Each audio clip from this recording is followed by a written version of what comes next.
Somaliland manihin ma noqon mayno wax isuguma ka jiraan wax naga ma dhaxeeyaan isku dad manihin kala laba qabiil baanu nahay kala deegaan baanu nahay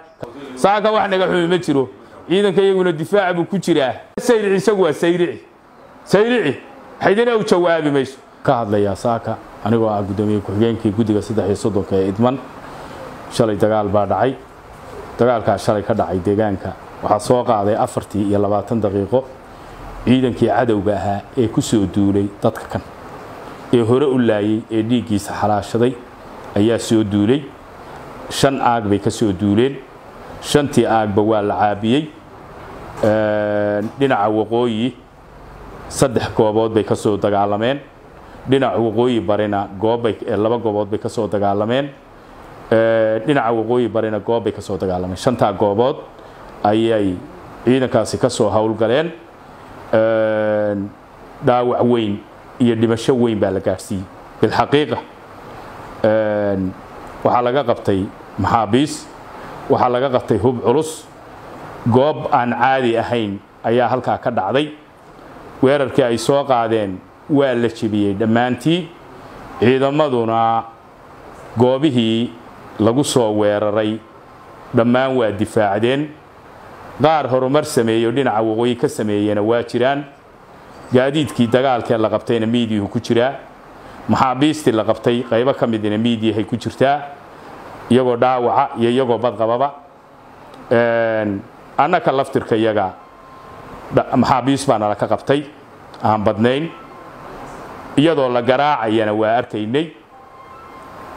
waxay la tahay hadda awal maamul bay sheegan jireen laakiin hadda laba beelood baanu nahay lagu keenay raaf iyo tolaayay iyo hadaynu isaaqnahay baa lagu keenay waa la wada og yahay ciidanka hadii la keenay meesha ciidan farsamo yaqaan maaha hub cusub aanu ognahay meesha laga keenayna waa loo keenay laakiin ma isticmaali yaqaanin marya cala sayadi baa cagta marisay 36 daqiiqaan uu qabanay ciidankii ugu xoog roona ee Faysal Cabdi Bootaan watay 3 meelood baanu ka kala tuuray meel ka midana waa baabiinayba gabigeedii banaydba hubka ay wadatayna gacantaanu ku dhig qoryaha beekeemada qoryaha waaweyn ee suugaga qoryaha baabuurta la saaray darandooriga u dhaca maxaabiistii goobihii aanu difaacnay dhamaantood iyo kuwa aan horumar ka sameynay oo aan hore uga durugnay intaba waanu leenahay intaas waa inta ninkii lahaayoo sheego waa la arkayay tiknikadii laga qabtay gaari bari hore oo gaboobay oo iyagu ay leeyihiin oo sawir hore ah baa la soo qaatay maxaabiista gadootay oo ragga gadooday oo ciidamada hadeer la soo aruuriyay ah oo xeryaha ku gadooday oo laba diblo u xidhanna miidiyahay tuseen annaga wixii nala ka qabtay iyo wixii naga dhintay intaba garawshiyaan u haynaa waa ognahay wixii iyaka gaadhayna guryahooda sheegi doona guryahooda ayaa sheegi doona ninkii lahaayoo sheego ha ka cararina guuldarrada habayaan shacabka masaakiinta ah Hargeysa iyo Gabile iyo Boorama joogay masaakiinta ah waxbayaan beel loo akhri waxbayaan saddexda nin criminalka ee u sareeya hadii la kuray Somaliland ayay waxba faan waxba ma kordhinayo Somaliland manihin ma noqon mayno wax isuguma ka jiraan wax naga ma dhaxeeyaan isku dad manihin kala laba qabiil baanu nahay kala deegaan baanu nahay kayagaanu maamulanay kiina maamusha hadaan idinku filayn waxa idinku filan waa la garanaya intaasina waa inta ninka la yahay saylici baa hadlay mar waa faanay marna waa hanjabay faankiisa waa saylici waa saylici waa nin midiidana waan dadkiisana ka warhayn cid uu metelana aqoon dad uu san aqoon taariikhdooda iyo waxay yihiin iyo waxay qaban karaan iyo afka ku kala waaxay isagu waa saylici halka u dhaafi maayo